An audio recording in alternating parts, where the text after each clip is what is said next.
करने के लिए क्या दिया गया। उपभोग और भोग एक मत समझ लेना। हिंदी मीडियम से पूछोगे तो वो तो एक ही शब्द निकालेगा सर, भोग करना और उपभोग करना एक ही तो है, पर विधि की नजर में उपभोग के लिए तो यूज हो रहा है पट्टा, और वहां पर भोग के लिए क्या किया जा रहा है, बंधा।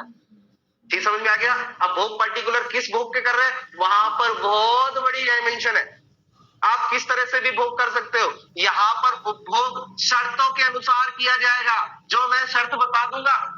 पट्टे में क्या होती है, मेनली शर्त होती है, उन्हीं शर्तों के अनुसार आप भोग करोगे, अदरवाइज नहीं करोगे। तो यहां पर जो उपभोग है वो भोग से छोटा है, ये याद रखना।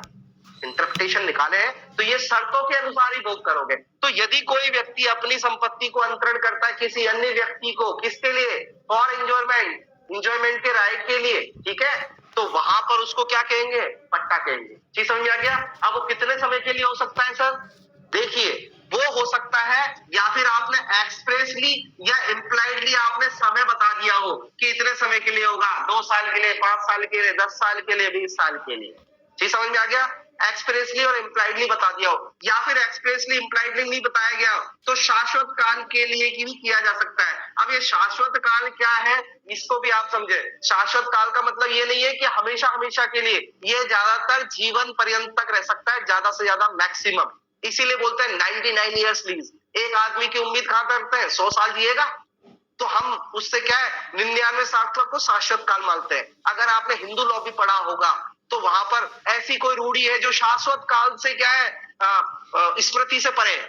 पढ़ा है आपने, जिसका स्मृति नहीं है तो वो कौन सी, 100 वर्ष से अधिक हो चुकी। ये समझ में आ गया। तो शाश्वत काल का मतलब ये नहीं है कि हजारों हजारों साल तक के लिए पट्टा किया जा सकता है। आइए एक बात हमेशा याद रखिए, पट्टा समय निर्धारित होता है। अगर समय निर्धारित तो 10, 20, 30, 40, 50 साल, और अगर शाश्वत लिखा है तो उसको हमेशा हमेशा के लिए नहीं समझे, उसको केवल और केवल 99 ईयर्स तक ही समझे, या जीवन पर्यंत तक ही समझे। कौन सा समझ में आ गया, ये कहना चाहता है। नहीं तो शाश्वत काल के लिए पट्टा नहीं किया जाता, शाश्वत काल के लिए किया जाता है ट्रस्ट। आएगी बात समझ में। क्या क्या किया जाता है शाश्वत काल के लिए, आपने पढ़ा है 17, 18 पढ़ा था आपने, पढ़ा था कि नहीं पढ़ा था। वहां पर इन फायदों के लिए आप शाश्वत काल के लिए प्रॉपर्टी को कर सकते हो, पर यहां पर लीज के लिए अलग बात है। लीज शाश्वत काल मतलब जीवन पर्यंत तक के लिए, या फिर 99। तो सरकार आपको लीज कितने समय के लिए देती है, शाश्वत काल मतलब। आगे बात समझ में, ये समझ में आ गई, ये कहना चाहता है। तो या फिर आपने एक व्यक्ति को दूसरे को उपभोग करने के लिए किसी समय पर या शाश्वत काल के लिए दिया गया हो। अब क्यों दिया, फ्री में तो कोई देता नहीं है, तो उसके एवज में आप लेते हो उससे, क्या लेते हो उससे, कीमत। क्या लेते हो उससे, कीमत लेते हो, या कीमत नहीं लेते, या फिर उससे कोई पैसा ले लेते हैं, धन ले लेते हैं। अब सर कीमत और धन क्या है, समझ में नहीं आया। दोनों तो एक जैसे ही लगता है, ये समझ में आ गया। तो यहां पर ये कह रहा है कि धन अंश, फसल का कोई अंश है, या कोई भाटा किराया लिया, सॉरी आपने कुछ चीज ली है, ठीक है, फसल का अंश लिया है, या फिर कोई शेयर्स लिए, तो उन सब को क्या कहेंगे, भाटक कहेंगे। भाटक मतलब रेंट। तो या फिर आपने उसके एवज में, ए ने बी को किया ये जमीन, इसने इसको क्या देगा, कीमत देगा, या फिर फसल या फसल का, जैसे खेत की बुवाई करने के लिए पट्टा देते हैं आप कि मेरा खेत तू रख ले, उसको हर महीने क्या देगा, वो फसल का कुछ अंश देगा कि यार 10 बोरी मेरे को हर साल पहुंचाते रहना। चीज समझ में आ गया। बटाई पे देते ना, बटाई होती है, सुना है आपने, अगर गांव वाले लोग हो तो समझ जाएंगे कि ए व्यक्ति ने बी व्यक्ति को क्या है बोला, खेती कर ले पर 10 बोरी गेहूं मेरे पहुंचाते रहना। चीज समझ में आ गया, और इतने समय तक पहुंचाते रहना, तो इसको क्या कहेंगे, उसको पट्टे पे देना कहेंगे। मेरी बात समझ में आया। अब प्रीमियम क्या होता है, अब प्रीमियम और धन में अंतर समझिए। प्रीमियम होता है पगड़ी। देखिए मार्केट की बात है, अगर ये व्यक्ति इसको कुछ देगा तो इसको शुरुआत में कुछ ना कुछ प्रीमियम देना होगा। आप अच्छी तरह जानते हैं, कोई पॉलिसी कराते हैं तो कुछ पैसा एक देना होता है, उसे बोलते हैं प्रीमियम। मेरी बात समझ में आ गया, आई बात समझ में। तो कुछ ना कुछ पहले एडवांस में गाड़ी भी खरीदने जाते हो तो प्रीमियम प्राइस होती है उसकी, तो पहले वो प्राइस देनी होती है आपको, मतलब शुरुआत की स्तर में प्राइस देनी होगी। और इसमें बाद में लिखा है ये धन अंश, ये आप कालावधि में दे सकते हो, समय समय पे दे सकते हो, तिमाही दे सकते हो, साल में 2 बार दे सकते हो, जैसे आप चाहो वैसे दे सकते हो, आप ये डिसाइड कर सकते हो। तो ये जो अंश और ये सब दी जाती है, ये महीने टू महीने भी दे सकते हैं, भाटक महीने के महीने दिया जाता है, पर प्रीमियम एक साथ दी जाती है या फिर शुरुआत में। प्रीमियम और हमेशा समझिए प्रीमियम या फिर एक साथ दे देती है आपने, इसने इसको जमीन दी है और इसने 5 साल का पैसा एक साथ ही दे दिया, तो वो क्या दे दिया इसने, प्रीमियम दे दिया। पर ये मंथली मंथली दे रहा है या ओकेशनली दे रहा है या किसी कालावधि पे दे रहा है, तो इसको क्या कहेंगे, रेंट कहेंगे। चीज समझ में आ गया? तो देखो अब मैं इसकी डेफिनेशन से आपको एक एक लाइन से समझाता जा रहा हूं। तो देखिए, और हमेशा याद रखना, पट्टा जो दिया जाता है वो हमेशा स्थावर संपत्ति पे दिया जाता है। याद रखना, जो इमूवेबल प्रॉपर्टी होगी उसी पे ही ये राइट मर्ज होता है, मूवेबल प्रॉपर्टी पे नहीं जाए। ठीक है, आइए सर मूवेबल पे क्या होता है सर मूवेबल पे क्या होता है, कोई बताने के चाहे कहेगा हमें वो मूवेबल पे क्या होता है? मूवेबल पे होता है license. License is also a type of lease. वहां पर एक पर्टिकुलर समय के लिए दिया जाता है कि नहीं दिया जाता? तो मूवेबल चीज पर भी दिया जा सकता है, पर इमूवेबल पर हमेशा क्या दिया जाएगा? तो नोट डाउन कर लीजिए, स्टार बना लीजिए कि इसका अंतर क्या है, अनुज्ञप्ति और लीज में क्या अंतर है। कई बार पूछा गया और एडीजे में खास तौर से पूछा जाता है इसको, क्योंकि दोनों ही उपभोग कर रहे हैं, लाइसेंस भी आप उपभोग कर रहे हो और यहाँ लीज भी उपभोग कर रहे हो। वहां immovable property as well as movable दोनों का लाइसेंस हो सकता है। याद रखना, लाइसेंस दोनों का हो सकता है, पर यहां पर केवल और केवल मूवेबल का ही क्या होगा, लीज होगा। जी समझ में आ गया? यहां पर आपने अगर सर्टेन कंडीशंस को वायलेशन किया है, जो शर्तें लिखी होगी ना पट्टे में, मैं अंतर बता रहा हूं। दूसरा, यहां पर क्या है, अगर आपने सर्टेन कंडीशन का वायलेशन किया है जो धारा 111 में वर्णित है, तभी क्या वो लीज टर्मिनेशन जो बताई थी ना, टर्मिनेशन होगा, परिवर्तन होगा। और वहां पर it's totally depend on government, जिसने वो लीज दिया है, वो लाइसेंस दिया है, वो कभी भी टर्मिनेट कर सकता है एनी वायलेशन, किसी भी वायलेशन के। चीज समझ में आ गया? तो वहां पर वायलेशन के राइट्स बहुत ज्यादा है और यहाँ पर वायलेशन के राइट्स क्या है, कम है। जो शर्तें होंगी उन्हीं का वायलेशन करेगा तो ही टर्मिनेट होगा, अदरवाइज टर्मिनेट नहीं होगा। अदरवाइज कहने का मतलब यह है कि जो लेसी है उसको ज्यादा राइट है अदर देन लाइसेंस होल्डर। मेरी बात समझ में आ गया? क्योंकि लाइसेंस को तो कभी भी क्या किया जा सकता है, निरस्त किया जा सकता है, उसमें ऐसा कोई पर्टिकुलर नहीं है। तो इसीलिए क्या है, पट्टेदार के अधिकार ज्यादा है। समझ में आ गया? पट्टेदार के अधिकार ज्यादा है। और वहां पर क्या है, देखो मैं एक बार बात बताऊं, कई लोगों से बात करोगे कि सर हम लीज पर लेना चाहते हैं, तो वो ये बोलेगा नहीं मैं रेंट पे दूंगा, क्योंकि लीज वाले के अधिकार क्या होते हैं, किसी से ही बात करना। अगर आप किराए पे भी जा रहे हो ना, किसी अगर मकान को भी ले रहे हो, तो वो क्या बनाता है, रेंट एग्रीमेंट। समझ में आ गया? वो लीज एग्रीमेंट क्यों नहीं बनवाता? क्योंकि लीज में राइट्स होते हैं, टर्मिनेशन ऐसे नहीं किया जा सकता। जी समझ में आ गया? पर्टिकुलर वहां पर टर्मिनेशन के लिए अलग से कंडीशंस है। और किराएदार की बेदखली के आपने आधार देख ली, कितने सारे आधार है। यहाँ पर ऐसे कोई आधार नहीं है, कंडीशन लिखी तो ही उस कंडीशन का ही टर्मिनेशन किया तो ही आपको लीज से क्या किया जाएगा, टर्मिनेट किया जाएगा। तो यहाँ कंडीशन पे ही वो क्या है, उसे हटाया जा सकता है, अदरवाइज नहीं हटाया जा सकता। तो लीज पे क्या है, पट्टेदार के ज्यादा अधिकार हो जाते हैं बकायदा किराएदार के। तो एक बार क्वेश्चन भी आता है, किराएदार अधिनियम और इसमें क्या अंतर है, ठीक है, कहां पर किराएदार अधिनियम लागू होता है और कहां पर पट्टे के ऊपर लागू होते हैं। तो ध्यान दीजिए, मैं थोड़ा सा मिक्सअप कर रहा हूँ। जहां पर रेंट कंट्रोल एक्ट नहीं बनाया है किसी जगह पर, भारत के किसी स्थान पर या किसी विशेष जगह पर, किसी क्षेत्र पर अगर किराया अधिनियम नहीं बना हुआ है, तो वहां पर वो लीज ही मेंटेन होगी। ये समझ में आ गया? क्या होगा वहां पर, लीज, क्योंकि ये सेंट्रल लॉ है। और जो किराया अधिनियम होता है वो जनरली कौन सा वो उसका है, सब्जेक्ट है, स्टेट का सब्जेक्ट है। तो किसी स्टेट में अगर किराया अधिनियम नहीं बनाया है तो लीज के प्रोविजन लागू होंगे। ये थोड़ा सा दिमाग रखना हमेशा। चीज समझ में आ गया? और अगर किराया अधिनियम बना हुआ है तो लीज की कोई बात ही नहीं है। आधी बात समझ में? तो अनुज्ञप्ति का ध्यान आ गया। तीसरा पॉइंट ध्यान दीजिए, यहां पर कंपनसेशन क्या है, यहां पर कंपनसेशन क्या है, मिलेगा इसको, अनुज्ञप्ति में कंपनसेशन मिलेगा, पर वो युक्त मिलेगा। ये समझ में आ गया? परंतु यहां पर उसको वापस भी कब्जा दिलाया जा सकता है। वो जरूरी नहीं लाइसेंस दोबारा दिलाया जाए, कंपनसेशन दिला के छुट्टी। मेरी बात समझ में आया? किसी का लाइसेंस सस्पेंड हो गया, ओनली कंपनसेशन, पर यहाँ पर उसको रेमेडीज ज्यादा मिलती है, कंपनसेशन के साथ साथ में उसको दोबारा कब्जा, दोबारा उपभोग करने का। चीज समझ में आ गया? ये राइट दिया जा सकता है, क्योंकि यहाँ पर विधि का टेंशन है कि वो पट्टेदार पट्टे पर बना रहे। ये समझ में आ गया? इसीलिए एक सेक्शन देखो, एक सेक्शन आपको पता चलेगा, बहुत अच्छा सेक्शन है। सेक्शन देखिए, भाट 114 सेक्शन देखिए, भाटक के संदाय, सबसे बड़ी शर्त होती है कि भैया पैसा देता रहेगा, उपभोग कर रहा है तो पैसा देता रहेगा।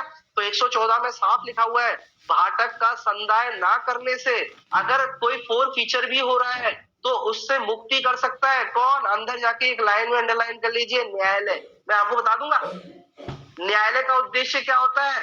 वो जो संप्रण हो भी गया है ना, फोर फीचर पर भी लिया है, तो भी न्यायालय उसको मुक्ति दे सकता है। ये समझ में आ गया? ये मैं आपको बता दूं। तो यहाँ पर इनडायरेक्टली इंटेंशन पता चल रहा है आपको, ज्यादा राइट्स पता चल रहे हैं आपको। तो मैंने आपको ज्यादातर क्या है बताने की प्रयास किया है। अब मैं पढ़ाता हूँ कीमत और धन में भी अंतर, ठीक है। तो एक एक स्थावर संपत्ति से स्टार्ट किया, तो देखिए जल्दी जल्दी करेंगे इसको थोड़ा सा। मेरा उद्देश्य है कि आज की तारीख में क्या आपको पूरा आ जाए, ठीक है। चलिए, स्थावर संपत्ति का पट्टा ऐसी संपत्ति के उपभोग करने के अधिकार का ऐसा अंतरण है। काय का अंतरण है? ट्रांसफर है। मैं हमेशा बोलता हूं हित का ट्रांसफर है, स्वामित्व का ट्रांसफर है, किसका ट्रांसफर है? तो ये उपभोग करने का ट्रांसफर। ये समझ में आ गया? ए ने बी को दिया है किसी प्रॉपर्टी को, तो किसके लिए दिया है? यहाँ पर उपभोग शब्द ने लिखा, उपभोग करने के लिए, for enjoyment, a right of enjoyment to any property, ठीक है। जो कितने समय के लिए? जो एक अभिव्यक्ति या विव्यक्ति समय के लिए, एक्सप्रेस या इम्प्लाइडली आपने कोई समय निर्धारित कर दिया है, या शाश्वत काल के लिए। और मैंने शाश्वत काल आपको बता ही दिया है। शाश्वत मतलब ये हमेशा चलने वाला नहीं है, ये जीवन पर्यंत या 99 ईयर्स के लिए होता है। शाश्वत काल मतलब 99 वर्ष के लिए होती है, ठीक है। अब क्या हुआ है?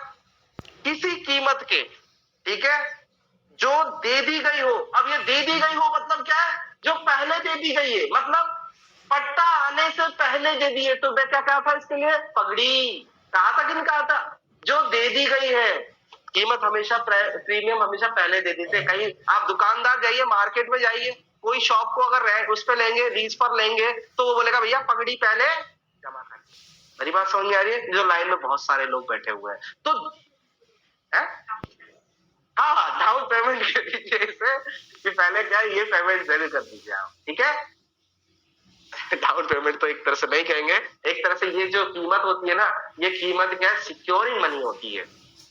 ये जो बाद में कीमत देते जाएंगे वो तो हर महीने देते जाएंगे, ये सिक्योरिंग है। डाउन पेमेंट में क्या होता है कि आधा पैसा कट जाता है, और आधा पैसा, जैसे गाड़ी खरीदने गए आप, 2 लाख रुपए की गाड़ी है, 1 लाख रुपए डाउन रेट दे दिया, तो अगली 1 लाख रुपए की किस्त 1 लाख के हिसाब से आएगी। पर यहाँ ऐसा नहीं है। अगर वो रेंट पे आपको 5 लाख पे दिया है, तो वो 50,000 रुपए पहले ही पकड़ी ले लेगा, और फिर जो 5 लाख दिया है उसमें 1 साल की कीमत पे, तो वो अपने हिसाब से क्या 60,000 रुपए जो भी है, 55,000 रुपए वो अपने रेंट के हिसाब से लेता जाएगा हर महीने। तो मैंने क्या कहा? कीमत जो दे दी गई है या जिसे देने का वचन दिया गया है। और याद रखना, प्रीमियम शब्द लिख लो यहाँ पर। प्रीमियम या फिर पहले वाली बात है, पगड़ी के रूप में कहते हैं, या एक मुश्त शब्द, 2 शब्द बोले मैंने।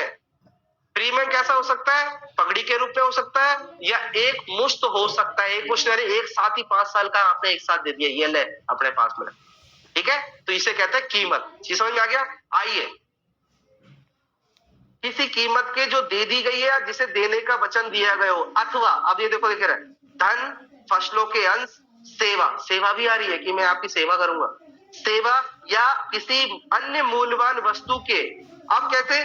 कालावधीय रूप से, कालावधीय मतलब पर्टिकुलर कालावधि में, 3-3 महीने में, 2-2 महीने में, 6-6 महीने में, कालावधीय रूप से या विनिर्दिष्ट अवसरों पर। विनिर्दिष्ट अवसर ऐसे जैसे खेत की फसल कटेगी जब दूंगा, समझ में आ रही है? दोनों ही अवसर पर देने का क्या कर रहे हो आप, ठीक है। अवसरों पर अंतरिति द्वारा, जिसको ट्रांसफर किया गया अंतरिति द्वारा, जो उस अंतरण के ऐसे निबंधनों पर, शर्तों पर, ठीक है, प्रतिग्रहित करता है, एक्सेप्ट करता है कि मैं इतने पैसे में इतने समय के लिए ये तुम्हें क्या दे, मैं ले लेता हूं। प्रतिग्रहित करता है किसको? अंतरक को, या दी जाने वाली प्रतिफल के रूप में, प्रतिफल के रूप में किया गया हो। जी समझ में आ गया? आप उसे एज ए कंसिडरेशन देते हैं। तो बहुत बड़ी डेफिनेशन नहीं है। किसी स्थावर संपत्ति को एक व्यक्ति दूसरा व्यक्ति को, जो अंतरक है, जिसको क्या कहा गया है? पट्टाकर्ता, जो पट्टेदार को, ठीक है, किसी उपभोग के पर्पस के लिए, ठीक है, किसी एक्सप्रेस और इम्प्लाइड समय के लिए या शाश्वत काल के लिए, किसी कीमत पर या किसी धन या अंश के लिए, ठीक है, प्रतिफलार्थ देने की क्या वो करता है, अंतरण करता है, तो उसे क्या कहते हैं, पट्टा कहते हैं। सारे कंटेंट ये होते हैं। मेरी बात समझ में आ गया? आगे पीछे कुछ भी कर दो भलाई, पर कंटेंट ये नहीं जाने चाहिए। प्रतिफलार्थ होता है, ये अंडरलाइन कर लेना, फ्री में नहीं होता है। उपभोग करने का राइट तो फिर दान में चले जाएगा। मेरी बात समझ में आ रही है कि प्रतिफलार्थ को भी इंडरलाइन, क्योंकि कीमत और ये सब क्या है, इसकी प्रतिफल है।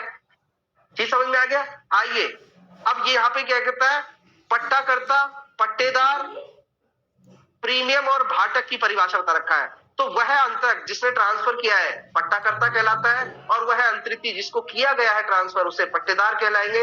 वह कीमत, कीमत को क्या कहेंगे हम, प्रीमियम, ठीक है, कहलाती है। और इस प्रकार दे, धन, अंश, सेवा या अन्य वस्तु क्या कहलाती है, भाटक, रेंट कहते हैं इसको। ये समझ आ गया? तो कई बार बोलते बच्चे कि सर भाटक क्या है, भाटक क्या है? भाटक में ये है, फसल, वसल, वसल, सेवा, विवाह, सारी चीजें जो होती है ना, वो एज अ रेंट आती है। रेंट का मतलब वो किराया अधिनियम के तहत रेंट नहीं, वो तो किराया तो है ही है, परंतु यहाँ भाटक का मतलब है, देखो वहां किराया लिखा हुआ है, यहाँ पर रेंट लिखा हुआ है, ठीक है। इंग्लिश में अगर देखेंगे ना तो यहाँ पर रेंट है, पर हिंदी में लिखा हुआ है भाटक। तो किसी भूमि पर भाटक, भाटक, भाटक बहुत, भाटक और लाभों को प्राप्त करने का अधिकारी होगा। तो ये भाटक शब्द कितनी बार आता है, तो भाटक में ये सारे चीजों को लाभ प्राप्त करने का अधिकारी होता है, फसल, अंश, सेवा या कोई धन। चीज समझ में आ गया? ये याद रखना। तो भाटक की परिभाषा यहाँ पता चलती है कि भाटक में क्या क्या इंक्लूडेड है। चीज आ गई आपको समझ में? ये छोटी छोटी बातें याद रखा करो आपको। तो आपको पट्टा समझ में आ गया बहुत इजी वे में, कि किसी व्यक्ति ने दूसरे व्यक्ति को उपभोग के पर्पज से कोई चीज देता है किसी कीमत या अंश के बदले, ठीक है, तो उसे क्या कहते हैं। पर ये याद रखना, समय होता है इसके अंदर एक्सप्रेस या विवक्षित समय या शाश्वत काल के लिए, ठीक है। पर ऐसा भी हो सकता है कि ये जरूरी नहीं है कि समय इंक्लूड हो। चीज समझ में आ गया? आपने दे दिया कि उपभोग कर, पर पैसा देते रहे, पर आपने पर्टिकुलर नहीं बताया है कि कितने समय के लिए, तो वो विवक्षित समय। चीज समझ में आ गया? एक्सप्रेस समय होता है 10 साल, एक्सप्रेस समय होता है 20 साल, पर इंप्लाइड क्या होता है, जिसमें कोई समय सीमा निर्धारित नहीं होती, पर पट्टा होता है। आगे बात समझ में? ऑब्जेक्ट यहाँ पर उपभोग करने के लिए दिया है, इंप्लाइडली दिया है। चीज समझ में आ गया? अब मैं क्यों बता रहा हूं ये चीज, मैं इसलिए बता रहा हूं कि जहां पर कोई समय नहीं दे रखा होता है, ये समझ में आ गया, तो उस पट्टे को कैसे समझेंगे कि कौन सा पट्टा है कैसा नहीं है। चीज समझ में आ गया? तो 106 इसका क्या हमें उत्तर देता है। 106 क्या बताता है कि अगर दो पर्पस के लिए पट्टा किया गया है, अगर आपने समय नहीं बताया, समय बता दिया तो कोई प्रॉब्लम नहीं है। जैसे मकान को भी अगर आप क्या करना चाहते हो, 10 साल के लिए रखना चाहते हो, तो कोई प्रॉब्लम नहीं है, आपने समय बता दिया। पर समय नहीं बताया है, तो उसके लिए सब्जेक्ट को क्या है, उस प्रॉब्लम को सॉल्व कौन करता है, ये करता है सेक्शन 106। 106 क्या कहता है, थोड़ा समझ लीजिए। अगर आपने कृषि पर्पस के लिए या आपने कमर्शियल पर्पस के लिए, निर्माण के लिए अगर कोई पट्टा दिया है, तो उसे वर्षानुवर्ष पट्टा समझा जाएगा। कौन सा पट्टा समझा जाएगा? ईयर टू ईयर पट्टा समझा जाएगा। आगे बात समझ में? आपने समय नहीं बताया, जी समझ में आ गया, खेती दे दी, खेत दे दिया, तो हम सब अब दिमाग में आ गया कि सर खेत दिया है तो ईयरली टू ईयरली पट्टा है उसका। आगे बात समझ में? जी समझ में आ गया। और अगर कोई इन दोनों को छोड़कर अदर पर्पस के लिए कोई पट्टा दिया है, तो वो किस पर्पस के लिए दिया है, मासानुमास, महीने टू महीने के लिए दिया है। आगे बात समझ में? तो सर हमने ये पढ़ा क्यों है, हमने इसलिए पढ़ा है क्योंकि हमें नोटिस देना है, उसे खाली तो करवाना है ना किसी दिन। तो भाई समय होता तो जैसे ही समय खत्म होता, 111 में जैसे ही बता रखा परमिशन, जैसे ही समय खत्म हुआ पट्टा खत्म। पर जहां पर समय भी निर्दिष्ट नहीं कर रखा, तो वहां पर हमें क्या मालूम वो कब खत्म होगा। तो यहाँ पर बता रखा है कि जो कृषि पर्पस के लिए या कमर्शियल, इसके लिए कंस्ट्रक्शन पर्पस के लिए दिया है, तो वहां 6 महीने का प्रायर नोटिस देके हम उसे क्या कर सकते हैं, खत्म कर सकते हैं। मेरी बात समझ में आई बच्चों को? यदि समय दे रखा है 10 साल, तो 10 साल खत्म होते ही अपने आप टर्मिनेट हो जाएगा। पर समय नहीं दे रखा है, तो पता कैसे करें कि वो कौन सा पट्टा है। तो यदि वो कृषि और वो निर्माण के लिए पट्टा है, तो वर्षानुवर्ष है, और वहां पर 6 महीने का आप क्या है, नोटिस देके उसको क्या करा सकते हो, खाली करा सकते हो। कौन सा समझ में आ गया? ऐसे ये कह रहा है कि और इससे अदर पर्पस का कोई पट्टा है जो उसे मासानुमास समझा गया है, और वहां केवल कितने महीने के लिए, 15 दिन का आपको प्रायर नोटिस देना होगा, और आप उसे क्या है, खाली करा सकते हैं। जैसे आपने कोई समय निर्धारित नहीं किया है, तो जैसे मैंने मकान दे दिया आपको, मकान लीज पे दे दिया, जी समझ में आ गया। तो मैंने ये नहीं बताया कि उसको 5 साल के लिए दे रहा हूं, 10 साल के लिए दे रहा हूं, मेरी बात समझ में आ गया? 5 साल के लिए दिया तो जैसे ही 5 साल हुआ वो टर्मिनेट हो जाएगा, अपने आप ही टर्मिनेट, कोई टेंशन ही नहीं है। परंतु मैंने मकान देके छोड़ दिया, कोई समय नहीं बताया, तो मुझे कैसे पता चलेगा कि भाई वो मासानुमास पट्टा है या वर्षानुवर्ष पट्टा है? तो वहां पर मेरी मदद करेगा ये वाला सेक्शन कि यार वो तो यार कृषि पर्पस के लिए नहीं है या निर्माण पर्पस के लिए नहीं है, तो ऑब्वियसली अदर पर्पस के लिए। तो वहां पर वो क्या करेगा, उसे मासानुमास समझा जाएगा। भले ही वो रेंट मासानुमास दे रहा है या ईयरली दे रहा है, वो मैटर नहीं कर रहा है, परंतु पर्पस क्या था उसका? कृषि पर्पस नहीं था, कॉमर्शियल पर्पस नहीं था, नहीं कॉमर्शियल नहीं, सॉरी, निर्माण पर्पस नहीं था, तो उसे अन्य पट्टा समझा जाएगा। और उसके लिए कितना 15 दिन का प्रायर नोटिस देके हम उसे क्या करवा सकते हैं, खाली करवा सकते हैं उस मकान को। मेरी बात समझ में आई है दोनों? तो 106 इसकी मदद करता है, जहां पर वैसे बता रखा है, मैंने ये क्यों बताया है, हमेशा ऐसा होता है, एक्सप्रेस होगा तो कोई प्रॉब्लम ही नहीं है, पर जो इम्प्लाइड होता है उसको कैसे पहचान है, उनको दो तरीके से पहचान सकते हैं, ठीक है? अगर वर्षानुवर्ष होगा तो 6 महीने का प्रायर नोटिस देके खाली करवा देंगे, क्योंकि पता भी तो चलना चाहिए कब खाली करना है कि नहीं? यही बात समझ में आपके पास पहुंच रही होगी तो मेरी बात, ठीक है? और अगर वो अन्य पर्पस के लिए, तो वो मासानुमास है और 15 दिन पहले क्या है, हम उसे टर्मिनेट करवा सकते हैं। आखिरी बात सामने। अब ये बात कहता है कि जो आपका जो नोटिस है वो कैसे सर्व किया जाएगा, तो ये सीपीसी में आपने अच्छी तरह परख रखा है, सीपीसी में पढ़ रखा है कि भैया नोटिस क्या होगा। पहली बात तो रजिस्टर्ड होगा यहाँ पे, वो सॉरी रजिस्टर्ड नहीं, लिखित होगा, रजिस्टर्ड सॉरी गलत बोल दिया मैंने, लिखित में होना चाहिए। नोटिस आप क्या मौखिक भी दे सकते हो और ऐसे भी दे सकते हो, जी समझ में आ गया? नोटिस मतलब जानकारी देना, तो जानकारी यहाँ पर ये बता रखा है, पट्टे को परिवेशन कराना है तो हमेशा लिखित में होगा। अगली बात सुनिए, और लिखित में होगा तो कैसे टेंडर किया जाएगा, डिलीवर कैसे किया जाएगा, बाय पोस्ट और डाक, तार से नहीं, लिख देना स्टार बना के, तार से नहीं भेजा जाता है सर लिखित में, वो बाय डाक या पोस्ट द्वारा ही क्या है, डिलीवर होगा। और किसको डिलीवर होगा, ये ऑर्डर 5 है ना अपना सीपीसी में, ऑर्डर 5 रूल मेरे ख्याल से 15 है, कौन सा है, ठीक है, वहां पे देख लेंगे।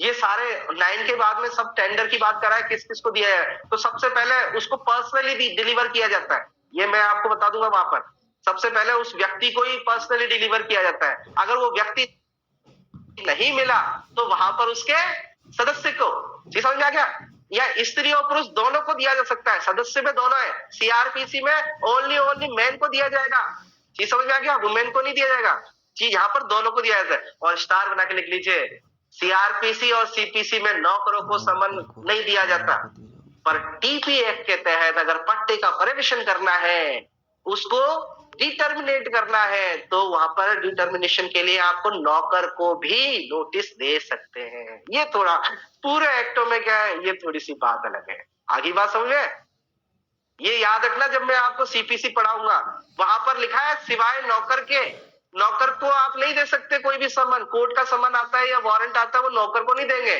पर ट्रांसफर ऑफ प्रॉपर्टी एक्ट के तहत लीज का पर्टिकुलर मामला है तो वहां पर नोटिस आप नौकर को भी प्रोवाइड करा सकते हैं। कौन सा समझ में आ गया? और अगर देखो नौकर वोकर ये सब लेने से मना करें तो बाद में आप उसको क्या करा सकते हैं, एफिक्स करा सकते हैं उसके कस्पिशियस पार्ट पर, सादृश्य भाग पर, जो घर का सादृश्य भाग पर है उस पर क्या कर सकते हैं आप, चस्पा कर सकते हैं। चीज समझ में आ गया? एक सेकेंड आप देखो, मैं बैरेट लेके आता हूं क्योंकि मेरे बैरेट में थोड़ा सा प्रॉब्लम है। पढ़ो एक बार, रीड आउट करो।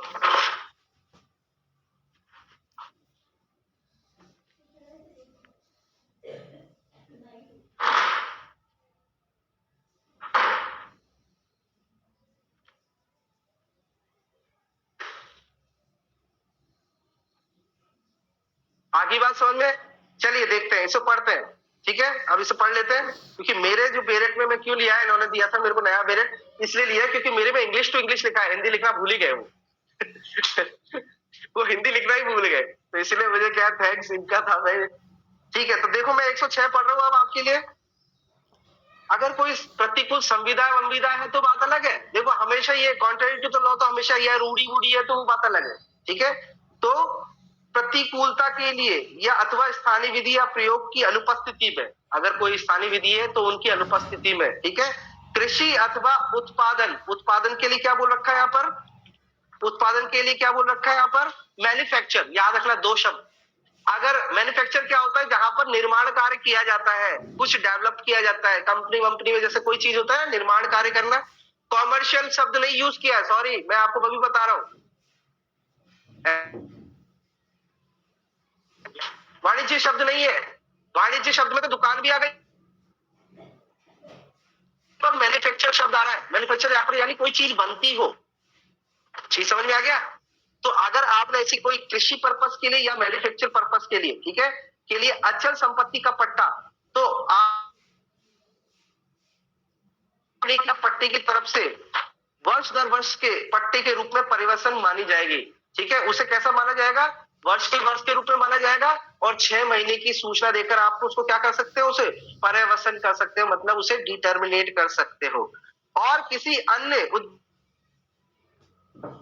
अचल संपत्ति का पट्टा और कोई अदर पर्पस के लिए, तो उस पट्टे को क्या समझा जाएगा? उस पट्टे को महीने दर महीने का पट्टा समझा जाएगा, और 15 दिन की सूचना के बाद में उसे क्या है? परिवेशन कर दिया जाएगा। तो इसकी लैंग्वेज ऊपर नीचे हो सकती है, तो आप यही समझिए, अगर कोई कॉन्टेक्ट नहीं है या फिर रूढ़ी नहीं है, तो अगर कृषि पर्पस या मैन्युफैक्चर के लिए पर्पस के लिए अगर पट्टा किया है, तो उसे वर्षानुवर्ष पट्टा माना जाएगा, और उसको 6 महीने की नोटिस के द्वारा क्या किया जा सकता है? टर्मिनेट किया जा सकता है। और अदर पर्पस के लिए अगर आपने दिया है, तो उसे मासानुमास पट्टा समझा जाएगा, और वहां पर उसको 15 दिन का प्रायर नोटिस देके क्या किया जाएगा? वहां पर उसको वो कर दिया जाएगा। यहाँ पर जो पट्टा किया था, पता नहीं था कितने समय के लिए करना है, ये समझ आ गया? तभी तो हमने ये अनुमान लगाए कि ये वर्षानुमान मासानुमास है। ठीक है, समझ में आ गया ना आपको? अगर हमें पता चल जाता है कि यार वो तो 5 साल के लिए पट्टा है, तो ऑब्वियसली 5 साल खत्म होंगे तभी तो दूंगा आगे। ये वाली बात कहना चाहता हूं। कौन सा समझ में आ गया? पर मुझे पता ही नहीं है कि वो कितने समय के लिए किया है, तो इस ऑप्शन को पता लगाने के लिए मैंने यहाँ बता रखा है कि यदि वो कृषि पर्पस के लिए या मैन्युफैक्चर के लिए, तो उसे 6 महीने पहले प्रायर नोटिस दे दे, क्योंकि मुझे तो खाली करवाना है ना, तो 1-2 दिन पहले तो नोटिस नहीं दूंगा ऐसे पर्पस के लिए, क्योंकि मैन्युफैक्चर है, काम कर रहा है बेचारा, खेती बाड़ी हो रही है, तो हो सकता है एक फसल 6 महीने तक उग रही हो, तो मैं तुरंत थोड़ा खाली कर देगा वो। चीज समझ में आ गया? तो वहां पर क्या है, मैं उसको प्रायर नोटिस कितना दूंगा? 6 महीने का दूंगा, और उसके बाद ही वो टर्मिनेट माना जाएगा। ये समझ में आ गया? आइए नेक्स्ट देखते हैं। अब ये क्वेश्चन कॉन्टेक्ट में भी है कि उसकी सूचना कब से, 6 महीने की गणना कब से की जाएगी? तो जिस दिन उसे प्राप्त हुआ है। किसको प्राप्त हुआ है? जिसको डिलीवर किया था आपने। ठीक समझ आ गया? तो उस तारीख आपने भेजा, उस तारीख से नहीं, जिस तारीख को उसको सूचना प्राप्त हुई है उस दिन से 6 महीने प्रभावी होंगे। ठीक है, तो समय के क्रियान्वयन के लिए किसी अन्य विधि में प्रभावी होने के बावजूद, कुछ विधि कहीं पे भी, इसे किसी में क्या कह रखा है, किसी में कहीं कह रखा है, कुछ भी होने के बावजूद भी मैं वर्णित अवधि की गणना सूचना की प्रारूप की तारीख से प्रभावी होगी। मतलब ये 6 महीने की गणना कहां से होगी? ये क्वेश्चन बन सकता है कि 6 महीने की क्वेश्चन की गणना कहां से होगी? जिस दिन आपने नोटिस डिलीवर किया था या फिर उसको प्राप्त हुआ, तो प्राप्त होने की तारीख से प्रभावी होगी 6 महीने या 15 दिन। ठीक है, भले ही आपने क्या है कितने दिन भी पहले किया हो। आइए नेक्स्ट क्या कहते हैं। ठीक है,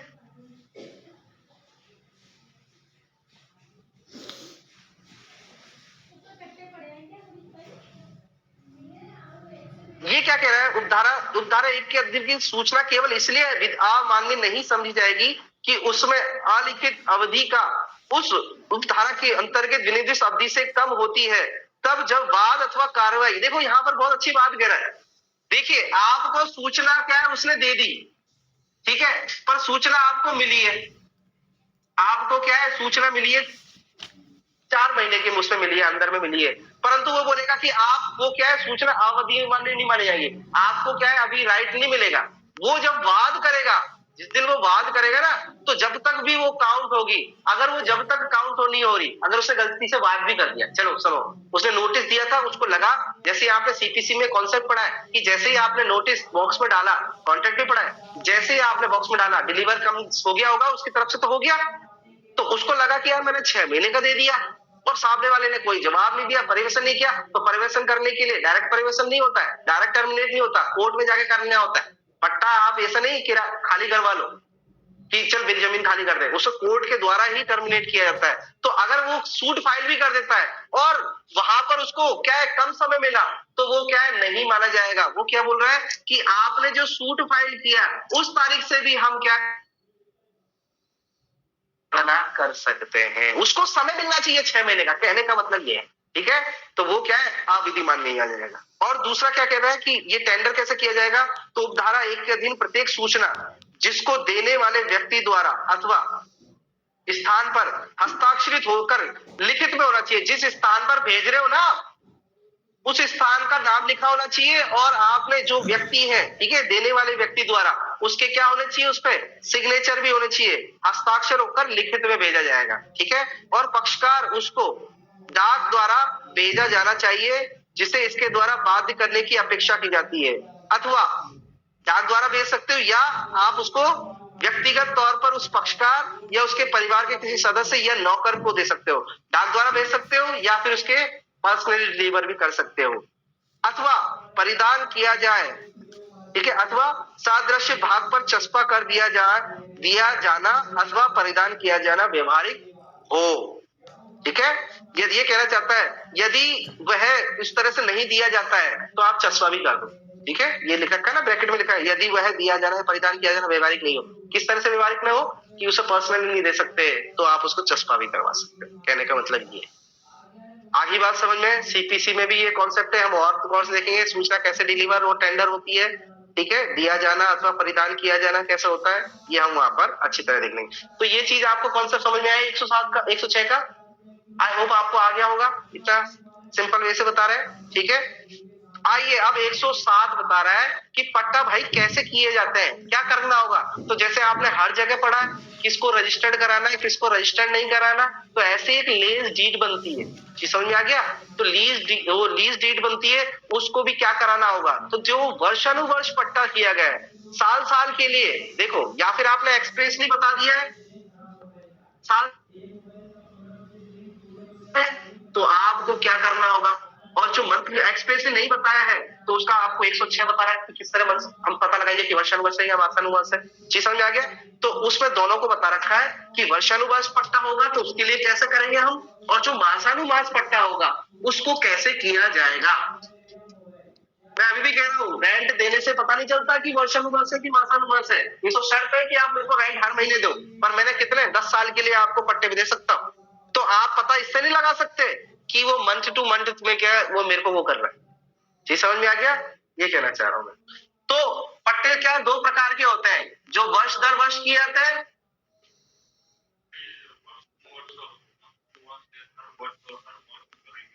बिल्कुल। इसका कॉन्सेप्ट मैं एंड में बताऊंगा क्यों फायदा हो रहा है इसका, ये क्यों ऐसा बता रहा है। हाँ हाँ, क्या बोलो, दोबारा बोलो। हाँ बिल्कुल, रिन्यू कराना जरूरी, मतलब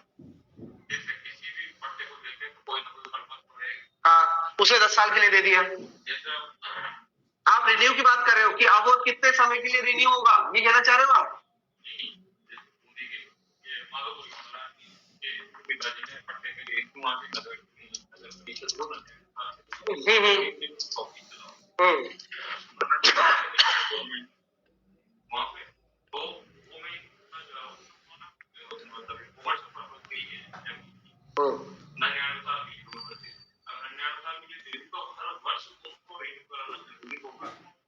नहीं, फिर तो बाद में जैसे रिन्यू की बात आएगी तो फिर दोबारा क्या बैठ के बात करेंगे कि भाई दोबारा 99 साल के लिए जा रहा है, ये कितने साल के लिए जा रहा है। आप ये मत सोचना कि वो दोबारा 99 साल के लिए जा रहा है। इसका एक सेक्शन देखो, सेक्शनों में बात करते हैं हम। अतिधारण का प्रभाव 116, अगर उसका कंटिन्यू कब्जा बना हुआ है, कंटिन्यू परिवर्तन हो गया, खत्म हो गया, और फिर भी वो कब्जा बनाया हुआ है, तो कितने समय के लिए कब्जा बनेगा। रिन्यू हो रहा है, मान के चलिए रिन्यू तो हो रहा है, क्योंकि देखिए आपका 15 जनवरी को टर्मिनेट होने वाला था, चीज समझ में आ गया। पट्टा कोई था जो पिछले 5 साल से चल रहा था, और 15 जनवरी को वो खत्म होने वाला था। खत्म होने के बाद भी आप 16 तारीख को कब्जा बनाए, उसके कंटिन्यू कब्जा बनाए हुए हैं, तो देखिए पट्टा रिन्यू हो गया। क्या हो गया, पट्टा अपने आप रिन्यू हो गया। भले सामने वाले ने रिन्यू नहीं किया तो भी पट्टा अपने आप क्या हो गया, रिन्यू हो गया। पहले से चाहिए था कि यार यहाँ पे पट्टा क्या है, समय दे रखा है तो खत्म हो जाना चाहिए था। जी समझ में आ गया? समय बीत जाने पर क्या है, खत्म हो जाना चाहिए, परंतु क्या है, वो खत्म नहीं हो रहा। यहाँ पर क्या बता रखा है, अति धारण। अति धारण मतलब और भी धारण कर सकता है। उसने आगे और धारण कर लिया तो उसका क्या प्रभाव हो गया, रिन्यू कब का खत्म हो रहा है, 15 जनवरी को खत्म हो रहा है, और उसने एक्स्ट्रा धारण कर लिया तो उसका क्या प्रभाव होगा, तो वो रिन्यू हो जाएगा। अब सर क्वेश्चन आता है, पिछले 5 साल के लिए पट्टा था, अब कितने समय के लिए रिन्यू होगा? क्वेश्चन है कि नहीं है? तो इस क्वेश्चन का जवाब कौन देगा? अगर वो कृषि पर्पस या मैन्युफैक्चर पर्पस के लिए, तो 1000 साल दर साल रिन्यू होगा। आई बात समझ में? अब वो 5 साल के लिए रिन्यू नहीं हो रहा, कितने साल के लिए होगा? वर्षानुवर्ष। और अगर मान के चलिए वो अदर पर्पस के लिए, तो वो 1 मास के लिए ही रिन्यू हुआ है।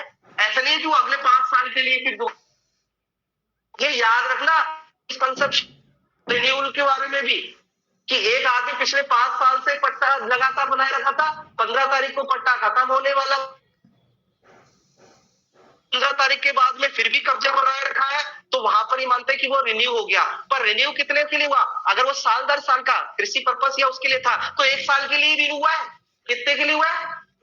1 साल के लिए। चीज समझ में आ गया? और अगर वो क्या है, मासानुमास है, तो कितने महीने के लिए रिलीज हुआ है? इसका जवाब इलस्ट्रेशन में देगा, इसी में दे देगा। पर मैंने क्या कहा, जैसे रिन्यू के लिए फिर बाद में कंडीशंस बनेंगी और फिर दोबारा 99 साल पे देना हो तो बात अलग है।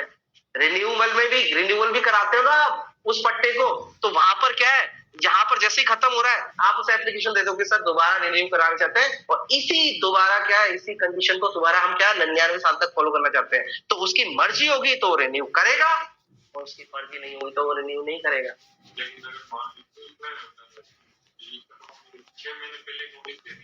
हाँ हाँ, ना ना ना ना सर, क्यों क्यों नोटिस देना, क्यों नोटिस देना? नोटिस उसमें दिया जाता है जहां पर क्या है, समय निर्धारित नहीं है। यहाँ पे तो 5 साल के लिए था, या तो समय निर्धारित है, या मैं यही कहना चाहता हूँ 106 को बिल्कुल वो मत करो, जहां कोई समय निर्धारित नहीं है वहां में पता नहीं है कि कब टर्मिनेट होगा। पता चल रहा है क्या?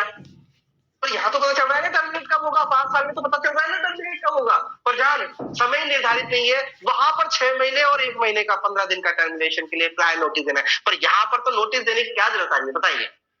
जब समय अवधि खत्म होने वाली है तो नोटिस देने की जरूरत नहीं है। और मैं यही कहना चाहता हूँ, पट्टा आपका है, आपने उपभोग का अधिकारी है, जब मन चाहे खाली नहीं करा सकते जब तक वो समय खत्म ना हो जाए। मैंने कहा था पट्टेदार के अधिकार ज्यादा होते हैं, यहाँ मकान मालिक के जैसे अधिकार नहीं होते कि जब तू खाली करा दे। चीज समझ में आ गया? खाली कराने के लिए जो कंडीशन दे रखी है वो 111 में दे रखी है। आप अपनी तरफ से 6 महीने 12 महीने ऐसा कोई नोटिस दे भी दो तो मेरे पर कोई फर्क नहीं पड़ा, क्योंकि मैंने वायलेशन नहीं किया किसी भी टर्म, मैंने किसी भी चीज का शांतिपूर्ण तरह से पट्टा पे कायम हूं। तो आप होते कौन हो, ऐसा तो कभी भी खाली करा देगा।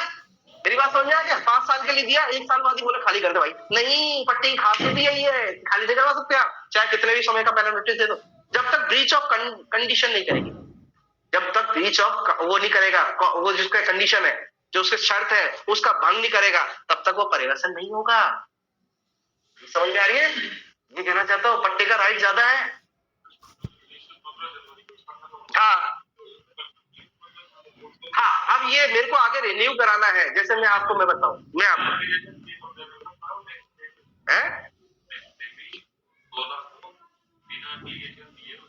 कब्जा, तो अगर कब्जा कर लेता है तो वो देखा जाएगा कौन सा है, वो मर्शावस है या फिर इसके हिसाब से, पर उसकी भी कंडीशन है, उसकी भी कंडीशन है, कब्जा कब बनाए रख सकता है अपनी मर्जी से, फिर तो अत्याचारी हो गया। देखिए, अगर इसने रेंट पे नहीं किया और उसने रेंट नहीं लिया, यहाँ पे ये दे रखा है, अगर ये कब्जा 15 जनवरी के बाद 16 जनवरी को भी क्या कब्जा बनाए रखता है और इसने बकायदा उसको रेंट पे कर दिया और उसने रेंट ले लिया, तो कंटिन्यू बना सकता है। कितने समय के लिए? 1 साल। ठीक समझेगा? तो जितने जितने समय के लिए उसने रेंट लेता गया उतने समय के लिए रिन्यू होता रहेगा।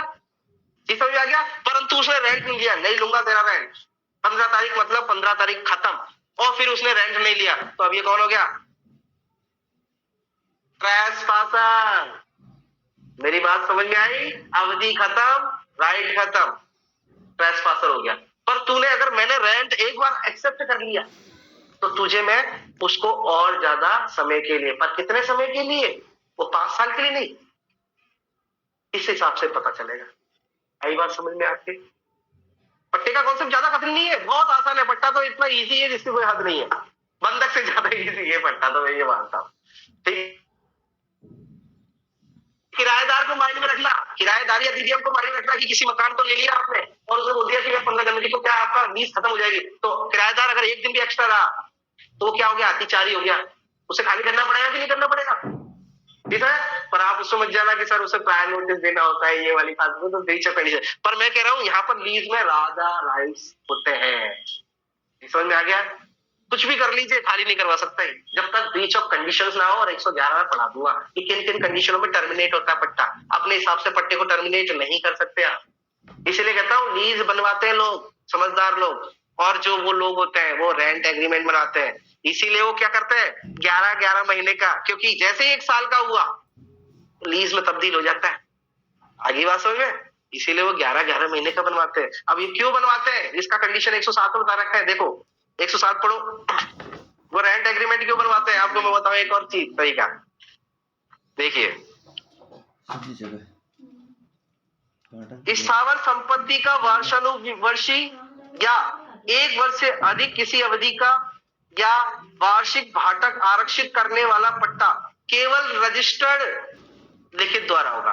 अगर 1 साल का बनवाना है या 1 साल से अधिक का बनवाना है तो वो हमेशा क्या होगा, रजिस्टर्ड होगा।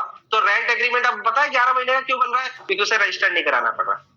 ये समझ में आ गया? नहीं तो रजिस्टर में खर्चा होगा कि नहीं होगा, तो उस खर्चे से बचने के लिए वो क्या करना चाहते हैं, वो रेंट एग्रीमेंट बनवाते हैं। और आइए रेंट एग्रीमेंट में भी अब रेंट एग्रीमेंट वो जो एक्ट है उसके अंदर भी अब खत्म हो चुका है। अब आप केवल ऐसे छोटे मोटे क्या एग्रीमेंट बनवा के अगर मालिकाना उस पे किराए पे रहोगे तो वो नहीं माना जाएगा, क्योंकि प्राधिकारी नियुक्त कर दिया गया, उसके पास जाइए, उसके सर्टिफाइड कराइए और तब वो ऑथेंटिक होगा। ये समझ में आ रही है? ये केवल आपने छोटा मोटा एग्रीमेंट करके आपको केवल उस पर कब्जा बनाए रखने के लिए राइट तो दे देगा, पर एब्सोल्यूट राइट नहीं दे पाएगा। ये समझ में आ गया? किराएदार का फिर भी उसमें क्या है, मकान मालिक का फिर भी उसमें एब्सोल्यूट राइट होगा। तो यहाँ पर यही कहना चाहता है कि जो वर्षानुवर्ष की है या 1 वर्ष से अधिक की है, ठीक है, 1 वर्ष के लिए किए, 1 वर्ष से अधिक के लिए किए, वहां पर रजिस्टर्ड लिखित द्वारा होगा। और दूसरी बात ये कह रहा है अन्य सभी पट्टे, मतलब अन्य सभी पट्टे मतलब जो 1 वर्ष से कम है, जो 1 वर्ष से कम है रजिस्टर्ड लिखित द्वारा भी कर सकते हैं या फिर कब्जे का परिधान सहित मौखिक करार द्वारा भी कर सकते हैं। अब एक छोटी सी बात बताऊं आपको, एक लीगली बात बताऊं आपको। जब आप पट्टा कराते हो और 1 वर्ष से कम का कराते हो, ठीक है, जब आप पट्टा कराते हो और 1 वर्ष से कम का कराते हो तो आप उसको क्या है या फिर मौखिक एग्रीमेंट करवा लो, ठीक है, और उसको क्या दे दीजिए, कब्जा दे दीजिए, परिधान। आपने ए ने बी को क्या किया, अपना खेत दे दिया, तो आप मौखिक रूप से एग्रीमेंट करवा लो, मौखिक रूप से कह दो और उस सामने वाले को क्या दे दो, उस भूमि का कब्जा दे दो। पर आपने मौखिक रूप से कर दिया और आपने क्या किया, उसको लिखित रूप से एक वो क्या है डॉक्यूमेंट बना लिया और एक कब्जा दे दिया, तो लॉ बोलता है मेरे को मूर्ख बना रहे हो क्या, मैंने केवल मौखिक रूप से बोला है। मौखिक रूप से कराते और कब्जा देते तो मैं इसे पट्टा मानता। आपने मौखिक रूप से नहीं कराया, आपने लिखित रूप से कराया। चीज समझ में आ गया? तो लिखित रूप से कराया तो इसको आगे बढ़ाते ना, क्या कराते इसे, रजिस्टर्ड भी कराना था तुम्हें। जब लिखित ही करा रहे हो तो मुझे धोखा क्यों दे रहे हो? मैंने जब आपको इतनी सहूलियत दे दी है कि मौखिक से ही काम चल रहा है और तुम लिखित बन के अपने आप को एविडेंस बोला कि ज्यादा एविडेंस मिल जाएगा, लोग बोलेगा नहीं मैं इसे एविडेंस नहीं मानूंगा। चीज समझ में आ गया? मैं इसे वैल्यू वाली ही नहीं मानता इसको, लिखित को, क्योंकि मैंने क्या है केवल मौखिक बोला है। जी समझ में आ गया? अब आपको कई लोगों को लग रहा होगा कि सर ये तो अच्छा है ना, हमने लिखित रिटन में लिखा लिया। नहीं, कोई मैटर नहीं है, नहीं समझे? आप तो कुछ भी लिखा लो मौखिक रूप से, हाँ मौखिक रूप को बाद में साबित कर सकते हो। ठीक समझ में आ गया? पर इस रिटर्न को आप साबित करने का न्यायालय इजाजत भी मिलेगा। तो कोई शाणे होता है 1.5 शाणे, वो क्या करते हैं लिखित भी करा लेते हैं और कब्जा भी दे देते हैं। तो लॉ चलता है कब्जा देने के बाद भी मैं उसे पट्टा नहीं मानूंगा।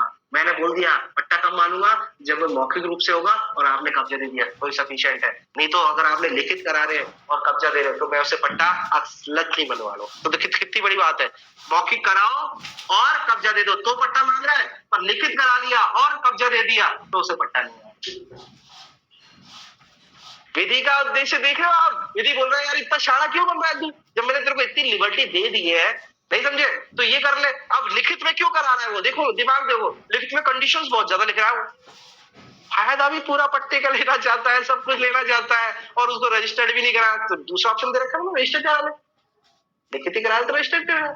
अब कंडीशन सारी लाख लिख दी है। अब मौखिक में क्या होता है, मासानुमास है, ज्यादा डिपेंडेबल नहीं है, पर यहाँ पर कंडीशन देके तो सामने वाले में प्रभाव डालना चाहता है। लिखित जो एग्रीमेंट करवाता है वो ज्यादा दूसरा अधिभावी होता है कि नहीं होता, देखना भी जब किराया अधिकार लिखा जाता है, रेंट एग्रीमेंट अगर आपने देखा होगा, मकान मालिक का ज्यादा प्रभाव होता है, बेचारा वो तो हाँ हाँ भरता रहता है किराएदार की, हाँ आप ये शायद पालन करना, ये फिर तो लिखित वो क्यों करवा रहा है, समझ में आ गया? ये है। और जब एविडेंस की बात आएगी तो न्यायालय इस लिखित को मानेगा ही नहीं।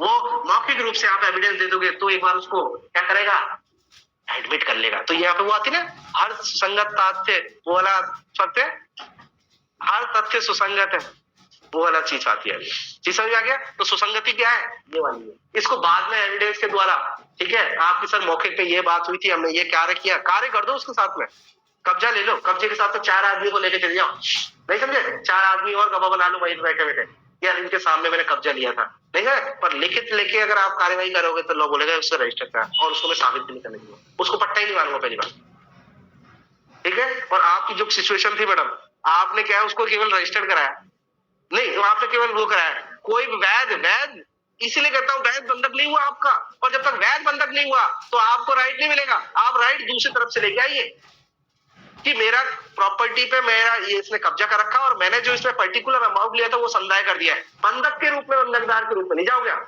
क्योंकि आपने वैध बंधक नहीं कराया। वैध बंधक के लिए रजिस्टर्ड होना चाहिए और आपने रजिस्टर्ड नहीं कराया। तो यहाँ पर भी यही कहना चाहता है। आई होप आपको ये चीज समझ में आई होगी, थोड़ी दिमाग में आई होगी कि अगर मासानुमास है, ठीक है, मैं थोड़ा डीपली पढ़ा रहा हूं पर चलो कोई बात नहीं, मासानुमास है तो आप उसका रजिस्टर्ड भी करा सकते हो और मौखिक करार के द्वारा आप उसको क्या कर सकते हो, कब्जा भी दे सकते हो परिधान द्वारा। देखो इसमें ये लिखा हुआ है, ठीक है, परिधान सहित मौखिक करार द्वारा किए जा सकते हैं, सहित होना चाहिए। अब यहाँ लिखित विखित की कोई बात नहीं, केवल आप लिखित करा देते हो और कब्जा देते तो उसको पट्टा मानता ही नहीं है, ये बात समझ लेना।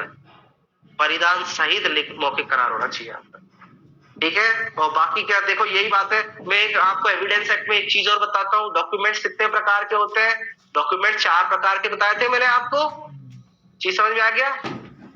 जहां पर एक पक्षकार साइन करता है, जहां पर दोनों पक्षकारों ने साइन किए, या दोनों पक्षकारों के साथ साथ में क्या है, उनके क्या है, उनके साक्षियों ने भी साइन किए, और चौथा क्या है मैंने बताया था, उसको रजिस्टर्ड कराया। तो ये निष्पादनीय दस्तावेज है। कौन सा दस्तावेज है? निष्पादनीय, जहां दोनों पक्षकारों के साइन होने चाहिए। तो लीज डीड में किसके साइन होते हैं? जरूरी नहीं है आप साक्षियों की जरूरत नहीं है। तो देखो यहाँ पे ये कह रहा है, जहां की स्थावर संपत्ति का पट्टा रजिस्ट्रेटेड लिखित द्वारा किया गया है, वहां ऐसी लिखित, यहाँ जहां एक लिखित से अधिक लिखित है, वहां हर एक लिखित ऐसी लिखित पट्टाकर्ता और पट्टेदार दोनों द्वारा निष्पादित, तो इसको निष्पादनीय दस्तावेज कहते हैं। मेरी बात समझ में आ गया? एग्जीक्यूटेड, दोनों के द्वारा एग्जीक्यूटेड होनी चाहिए। और एक होता है काउंटर पार्ट, आ रही बात समझ में अफसाना? काउंटर पार्ट में केवल एक पक्षकार के सिग्नेचर होते हैं। निष्पादनीय दस्तावेज में दोनों पक्षकारों के साइन होते हैं। और तीसरा वाला होता है साक्ष्य में दे रखा है ना पॉइंट के वाला, ठीक है, समझ में आ रही है? और तीसरा वाला जो डॉक्यूमेंट होता है जिसमें अनुप्रमाणन, 2 साक्षियों की जरूरत है, और चौथा उसको रजिस्टर्ड होना चाहिए। तो ये डॉक्यूमेंट देखा करो किस तरह से बन रहा है डॉक्यूमेंट, जी समझ, ये कहना चाहता है। केवल एक पक्षकार साइन कर रहा है, उसके साक्षी साइन कर रहे हैं, कहीं ऐसे डॉक्यूमेंट भी देखेंगे आपको, एक पक्षकार ने साइन किया, उसके गवाहों ने साइन किया और उसको रजिस्टर कराने चले गए, दूसरे पक्षकार ने साइन नहीं किया। ये साफ कह रहा है दोनों पक्षकारों के साइन होने चाहिए। ये समझ में आ गया? दोनों पक्षकारों द्वारा क्या किया जाएगा, उसे निष्पादित किया जाएगा। छोटी छोटी बारीकियां बहुत बड़ी वो हो जाती है। आइए नेक्स्ट। हाँ, अब ये कह रहा है कि ना अगर राज्य सरकार चाहे तो वो और भी क्या है, जो अदर पर्पस दे रखे थे ना, उनके लिए क्या है वो अधिसूचना जारी करके कह सकती है कि वो कौन कौन से पट्टे होंगे, ठीक है, जिनका रजिस्टर्ड कराना होगा या मौखिक परिधान द्वारा करना होगा। यहाँ पे कह रहा है, परंतु राज्य सरकार राजकीय शासन पत्र में अधिसूचना द्वारा समय समय पर निर्दिष्ट कर सकेगी, क्या करेगी कि वर्षानुवर्ष या 1 वर्ष से अधिक अवधि के या वार्षिक पाठक के आरक्षित करने वाले पट्टों को छोड़कर जी समझ में आ गया कौन से पट्टों की चोट की बात कर रहा है? छोड़कर स्थावर संपत्ति के पट्टे या ऐसे पट्टों के कोई वर्ग अरजिस्ट्रेटेड लिखित द्वारा या ऐसे कब्जे के परिधान बिना मौखिक, देखो यहाँ पे क्या है, बिना मौखिक करार द्वारा किए सकते हैं। अब सरकार भी ये कह सकती है कि केवल बिना मौखिक के भी हो सकते हैं या अरजिस्ट्रेटेड भी हो सकते हैं, पर उसे गजट में नोटिफिकेशन जारी करना होगा।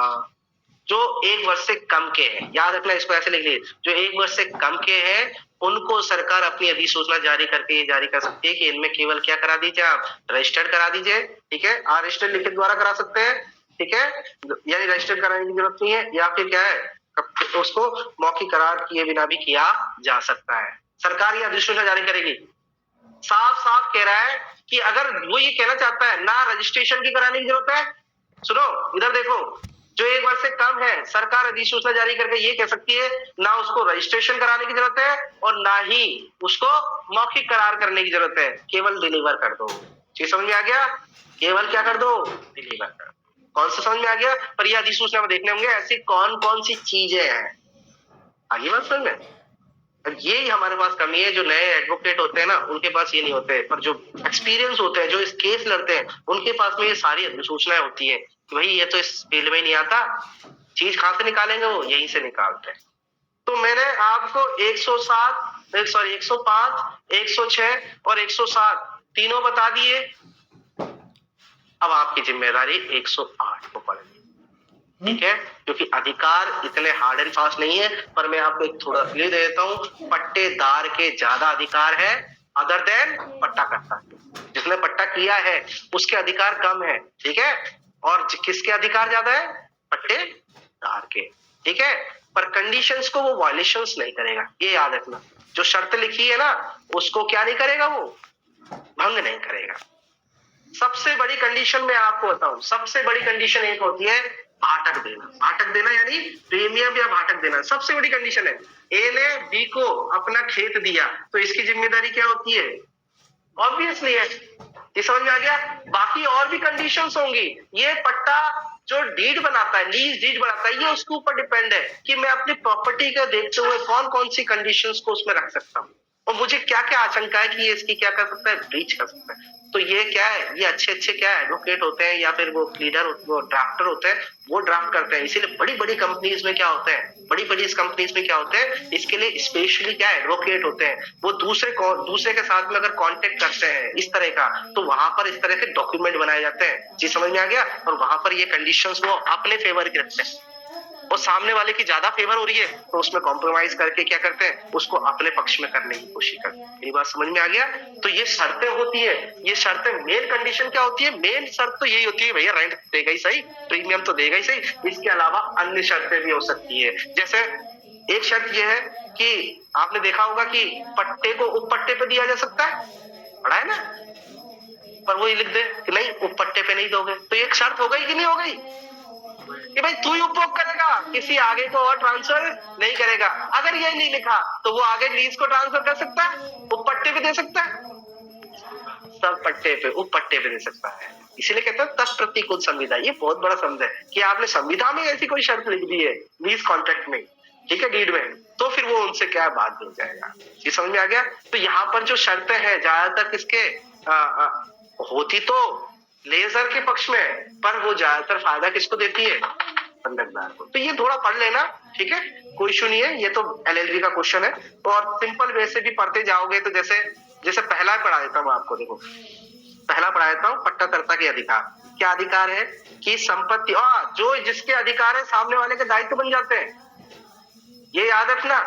तो यहाँ पर क्या है, संपत्ति के आश्रित उपभोग के बारे में कि संपत्ति किसी तात्विक त्रुटि को, जो भी कमी है ना, मैं आपको प्रॉपर्टी दे रहा हूँ तो सारी कमी को बताऊंगा कि नहीं बताऊंगा मैं, कि भाई ये जो मैं खेत दे रहा हूँ इसमें क्या है, साल में 3 महीने पानी भरा रहता है, तो ये मुझे बताना होगा खेती देने वाले को, जिसको भी मैं लीज कर रहा हूँ। तो तात्विक त्रुटि को जिसे पट्टाकर्ता जानता है और पट्टेदार नहीं जानता, ठीक है, और मामूली सावधानी बरत कर भी नहीं मालूम कर सकता था, पट्टेदार को प्रकट करने के लिए पट्टा आबद्धकारी है। ये समझ में आ गया। तो यहाँ पर उसको क्या है, लायबिलिटी बता दी और सामने वाले का राइट भी बता दिए, तो दोनों एक साथ चलेंगे। यहाँ पर ये अलग अलग नहीं है, एक साथ ही दायित्व भी बता रहा है, अधिकार भी बता रहा है। देखो पट्टाकर्ता पट्टेदार की प्रार्थना पर उसे संपत्ति पर कब्जा देगा, ये तो राइट ही बनता है ना पट्टेकर्ते का, पट्टेदार का, सारी संविधाओं का पालन करेगा। तो कहने का मतलब ये आप सारी चीजें पढ़ लेना, ठीक है। आइए हम नेक्स्ट सेक्शन चलते हैं, सेक्शन नंबर 109। 109 क्या कहता है? आज मुझे कैसे भी करके क्या है 111 तक तो पहुंचना ही है, क्योंकि हमारी मैडम नाराज हो जाएगी फिर, क्या पढ़ाते हो तुम। आइए अब देखो छोटा सा एक बात, देखो इधर देखो एक बात, मैं आपको छोटी सी बात बता दूं। लेसर इसने ट्रांसफर किया लेसी को, सब लीज कर दिया। मेरी बात समझ आ गया? ए व्यक्ति ने बी व्यक्ति को दिया, बी व्यक्ति ने सब लीज कर दिया सी को। आइए दो चीजें देख लीजिए, अगर ये और इन दोनों के बीच में संविदा खत्म हो जाती है तो ये अपने आप टर्मिनेट हो जाएगा, क्योंकि ये डिपेंड था इस पे। मेरी बात समझ में आ गया?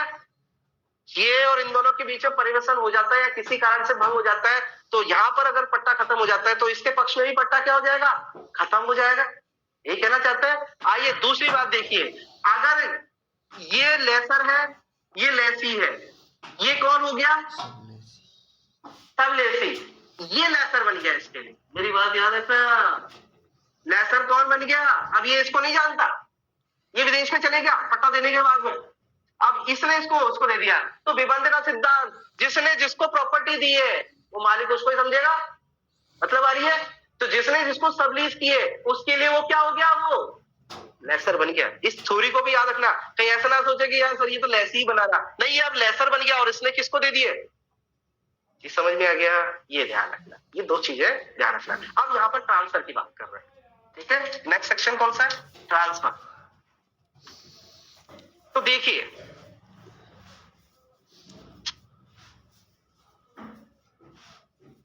पट्टाकर्ता के अंतरिति के अधिकार, जो ए व्यक्ति है, ए व्यक्ति ने बी व्यक्ति को, ठीक है, कोई लीज दी, चीज समझ में आ गया, इसको दी और बाद में किसी को अन्य को ट्रांसफर कर दी, हो सकता है। यहां पर तो भोग का अधिकार दिया था इस खेत को, और इसी खेत को क्या कर देता है? वो ट्रांसफर कर देता है अदर मोड से, दान दे देता है या फिर कुछ भी कर देता है, एक्सचेंज कर देता है, कुछ भी वटेवर कुछ भी कर देता है। तो अब यहां पर इसके क्या अधिकार, यही कहना चाहता है, इसके अधिकार क्या होते हैं। तो देखिए इसको थोड़ा समझने का कोशिश करिए। इस व्यक्ति के, इसने इसको दे दिया है तो इसके साथ में इसके अधिकार तो आएंगे ही आएंगे, चीज समझ में आ गया, पर इसके दायित्व भी आएंगे। देखो अधिकार के साथ क्या चलते हैं? लायबिलिटी भी तो चलती है। तो जैसे ही इसने इसको ट्रांसफर किया तो अधिकार तो अपने आप मर्ज हो जाते हैं, अधिकार तो अपने आप चले गए, मतलब ओनरशिप तो चली गई, ठीक समझ में आ गया। परंतु जो दायित्व है वो नहीं जाएंगे जब तक ये व्यक्ति उसको स्वीकार ना कर ले, क्योंकि हित किसका जुड़ा हुआ है? हरी बात समझे? ये इसे बाद में मना कर देता है, बाद में मना कर देता, नहीं मैं तो नहीं दे रहा बी को पट्टा, इसका तो वायलेशन हो गया। तो निर्वाचन कौन करेगा? कौन डिसाइड करेगा? ये डिसाइड करेगा, ये समझ में आ गया। अब देखिए अधिकार अपने आप चले गए, परंतु वहां पर बी व्यक्ति जो पट्टेदार था वो क्या करेगा?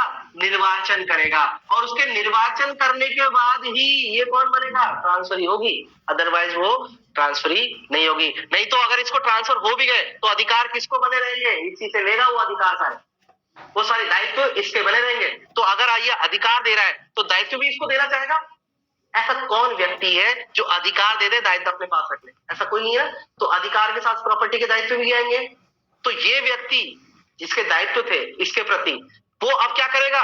इससे लेगा, ठीक है, निर्वाचन करेगा और इससे बोलेगा भैया मैंने उसके साथ जो कंडीशन रख रखी वो तेरे को भी तेरे साथ कंडीशन है, तो वो लेगा कि नहीं लेगा? ये बोलेगा नहीं लूंगा, तो वो मना कर देगा, भैया मेरे को ये पट्टादार ये अंतरिति नहीं चाहिए। सीधे समझना है, क्योंकि मेरा राइट है ज्यादा है, मैं इसलिए बार बार मैं कह रहा हूं इसके राइट बहुत ज्यादा है।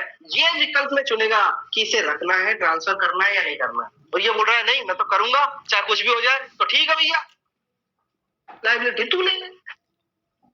अब ऐसा कोई आदमी है क्या? खेत भी इसके नाम पे कर दिया, अब लायबिलिटी ये ले रहा है, कोई नहीं होता है। ये समझ में आ गया। तो जहां पर ए व्यक्ति ने सी व्यक्ति को ट्रांसफर कर दिया है तो अधिकार तो चले जाएंगे, पर दायित्व तो इसके निर्वाचन पर डिपेंड करेगा। अगर इसे निर्वाचन कर दिया तो ही इसके दायित्व वो क्या, तो ही ये क्या होगा, नेक्स्ट लेसर होगा।